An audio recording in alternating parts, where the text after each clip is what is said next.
Teks-teks tradisional Nusantara menyimpan pandangan hidup masyarakat tentang spiritualitas, alam, dan sosial. Salah satunya adalah Primbon. Naskah berisi petunjuk spiritual dan etika dalam budaya Jawa. Bagi masyarakat Tengger di Gunung Bromo, Primbon bukan sekadar teks, tapi juga pengikat identitas. Hal ini dapat terbukti pada naskah Primbon Tengger 07913M. Naskah lontar yang kini disimpan di Museum Empu Tantular Sidoarjo. Naskah ini memuat ajaran-ajaran kosmologis, spiritual, serta fungsi sosial keagamaan yang bersifat sakral dan hidup dalam praktik masyarakat Tengger. Naskah beraksara Jawa non-baku khas Tengger yang berusia ratusan tahun ini memiliki 41 lembar lontar. Teksnya terbagi atas 3. Dialog sempurnanya Tuhan dan fananya manusia, kekuatan Sang Hyang Jati mengatur alam, dan mitos penciptaan manusia lewat filosofi masyarakat Tengger. Naskah ini bukan hanya untuk dibaca. Ia hidup dalam praktik sehari-hari masyarakat Tengger. Ada larangan sakral yang menyatakan naskah ini tidak boleh dibawa keluar wilayah adat. Ora oleh medal saking tanah pasujudan. Begitulah tuturan dukun sebagai pemangku adat utama yang digambarkan dalam naskah ini. Tetapi, bagaimana masyarakat Tengger sendiri memaknai teks ini hari ini? Bagaimana mereka menjaga nilai-nilainya di tengah perubahan zaman? Untuk menjawabnya, kami berbincang langsung dengan Ki Puji Karyanto, dosen Fakultas Ilmu Budaya UNAIR, sekaligus seorang budayawan yang memahami denyut di balik naskah ini.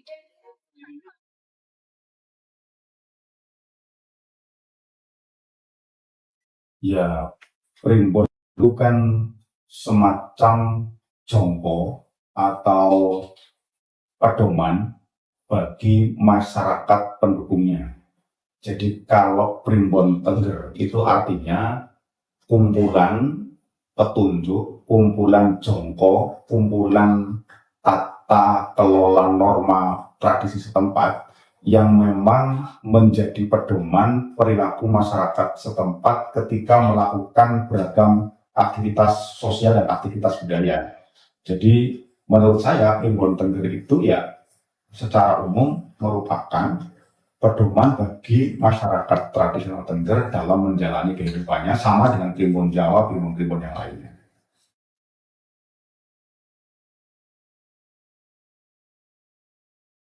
Kedua-duanya, karena kan dari Primbon itu tata masyarakat itu dikelola dan diatur sedemikian rupa.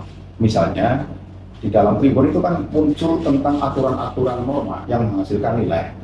Dan juga di dalam Primbon itu ada petunjuk tata laksana kayak semacam SOP, bagaimana orang melakukan pernikahan, bagaimana orang melakukan sunatan, termasuk doa-doa atau mantra-mantra yang harus dibaca. Artinya dia berfungsi dalam dua posisi sekaligus, karena di dalamnya juga ada norma-norma yang harus dipatuhi, tapi di sisi lain dia juga merupakan bagian dari simbolisasi ketaatan masyarakat setempat ketika mengikuti SOP yang ada di dalam Primbon. Sebagai media edukasi, naskah mengajarkan nilai-nilai fundamental. Ketundukan pada Tuhan dengan prinsip menungso wajib manut ing pangeran. Toleransi dan pemahaman siklus kehidupan. Nilai-nilai dalam teks ini tidak hadir dalam ruang sunyi. Ia menjelma dalam tindakan. Dalam cara orang Tengger menyapa alam, merawat ladang, hingga melaksanakan ritual seperti karo dan kasodo.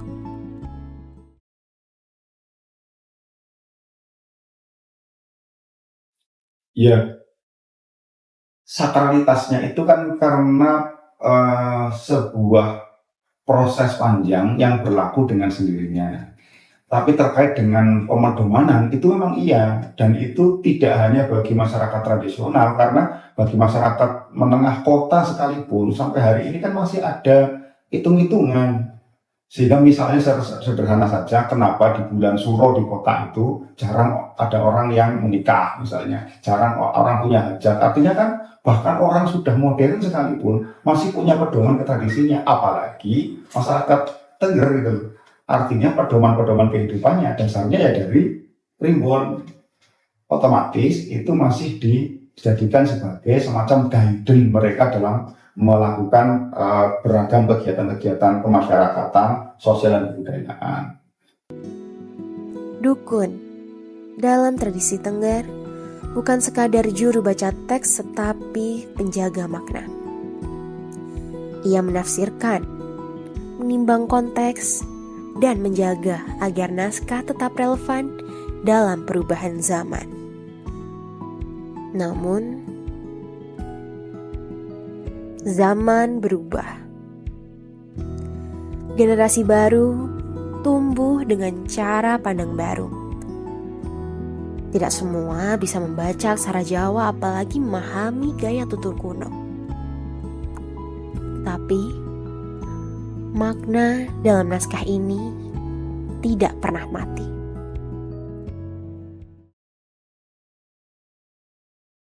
Lagi-lagi segmenting, karena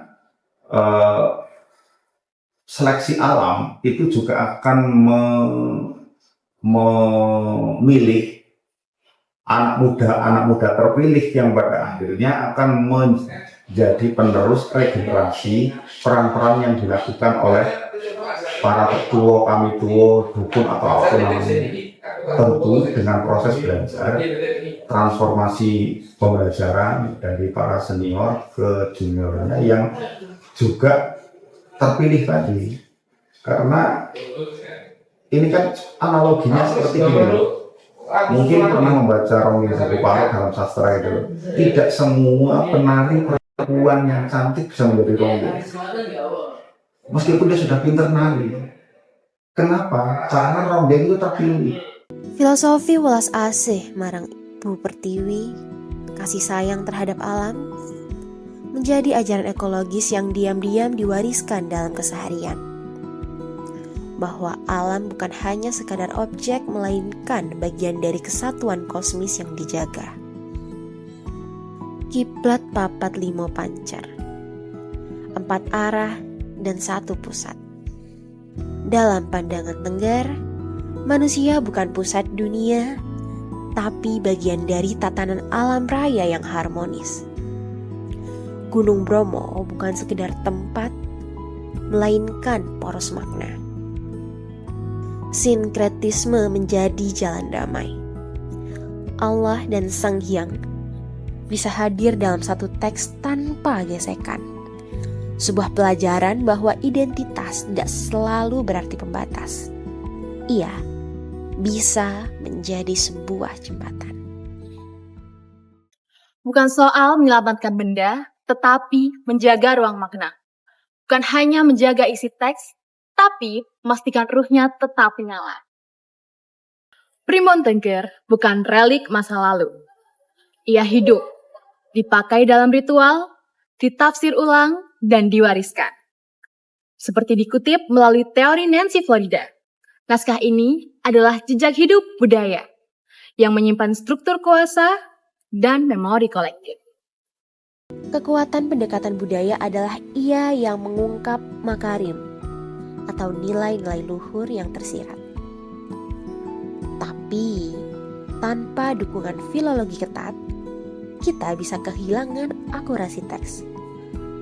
Sinergi keduanya kunci memahami khasanah Nusantara.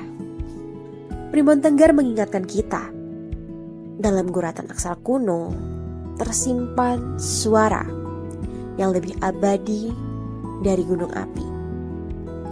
Suara leluhur tentang menghargai alam, melanjutkan tradisi, dan merawat identitas.